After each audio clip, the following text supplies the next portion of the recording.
Pat O'Day and Byron Bronson back here at the U.S. Powerboat Championships at Laughlin, Nevada. Here come the Crackerboxes. The attrition rate is high in this vintage class. A crowd-pleasing throwback to the original boat racing shapes with a ride-along mechanic. Fragile and boxy, glass-covered wood hulls holding big V8 engines. These boats flip, crack, peel, split. They take enormous abuse, and the crowds love it, and it's a good start. A reverse-angle camera on the Arizona shore gives you the turn, and up the backstretch they go. That's Steve Tutchison and Michael Mortensen in the lead. The second-place boat, out there Joel Bronson and Paul Alesti. And down the backstretch they go. What's the speed, Byron? Right now, Pat, at half-track, they're hitting approximately 95 going to 100 miles per hour. Now, remember we discussed before the cavitation plates. These have look out! Whoa! That was close. The boat driven by Joel Bronson curved as its engine killed. Does the boat have to turn in like that? What happened? What happens is those boats are direct drive. When that engine brakes, the boat veers to the left, and normally it's driver exit right. But this time we were fortunate, and both drivers are in the boat and hopefully in a safe position. When you say driver exit right, you mean they're thrown out of the boat? They're thrown out of the boat, Pat. So that propeller turns into a rudder at that point. Exactly. And the lead is held by Steve Tutchison and Michael Morton in their beautiful white Crackerbox at the completion of the first lap and at the turn.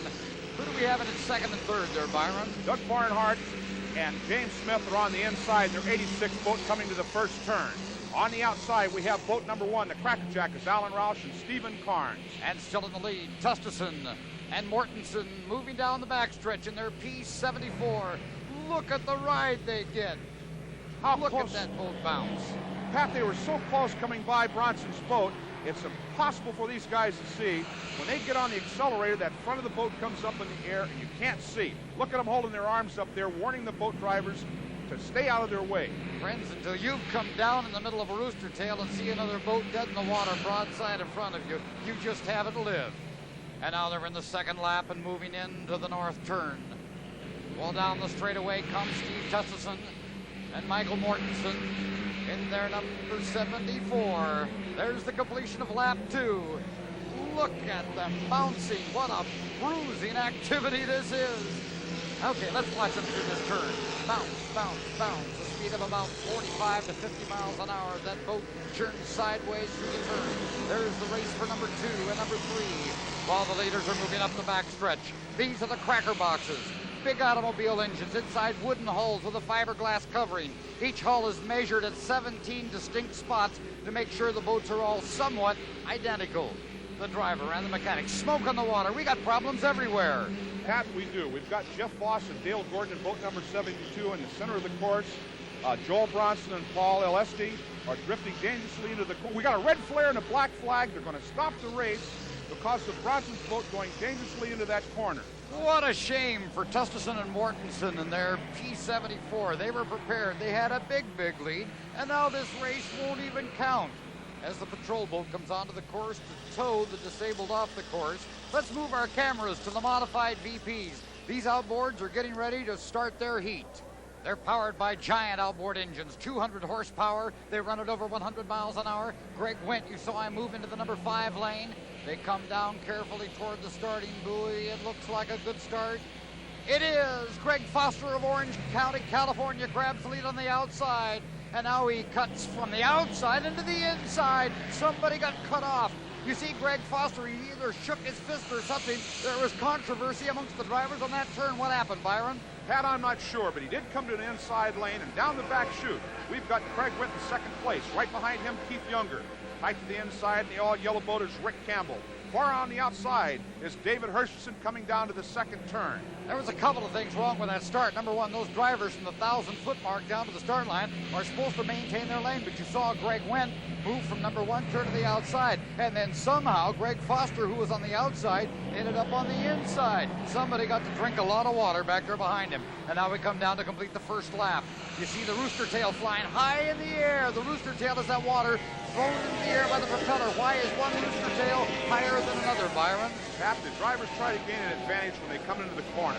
In this boat, they have a button on the floorboard and 3 on the steering. The button on the floorboard is the down button, which moves the engine down in the water. As you see Greg Foster coming down the back chute, he'll hit that button and move the engine underneath the boat and pulling the nose down. When he comes around the corner, he'll boost it up, trying to get the maximum RPMs out of that engine. Oh, it all looks so easy, but in fact, he's over 105 miles an hour. If anything goes wrong, he can be upside down quickly. Off the top of the turn, that's the Del Taco Special. Greg Foster, Byron Bronson, let's check the rest of the field. Pat, in third place, we have Keith Younger on the inside, still battling for a third place overall. On the outside, the yellow boat is Rick Campbell, and down the front is Greg Foster again. Looks like a beautiful ride, but look at that Mercury engine chattering back there on the transom. The forces on that rough water are enormous. And now into the turn, he's in his final lap. Greg Foster and the Del Taco Special. You'll see 105 miles an hour in that back straightaway as he heads toward the checkered flag. And there's the battle for third and fourth. Keith Younger on the inside, and again, Rick Campbell on the outside. These two have been battling it out all the way around the race course, Pat. And now the back stretch down the Arizona shore, the Del Taco Special. Greg Foster running beautifully near the top of the turn. Now he has 1/5 of a mile. The checkered flag awaits. The rooster tail kicks into the air. The boat is riding beautifully. That Mercury engine is just purring. 300 yards to go, 200 yards, 100 yards, and your winner here in the modified VPs, Greg Foster. A decisive and impressive win for Mercury and the Del Taco Special. Boy, that boat gave him a beautiful ride. The battle for second and third, Byron. Pat, we have Craig Wynn in second place, and he's doing a great job all the way around this race course. And sneaking past Keith Younger and Rick Campbell for third place is Jeff Brewer. Absolutely great racing. And here's how those mod VPs finished. Greg Foster with the win, went second, Jeff Brewer third. And a great crowd here today too. And we'll be back here on the Colorado River with the Pro Comps in just a moment.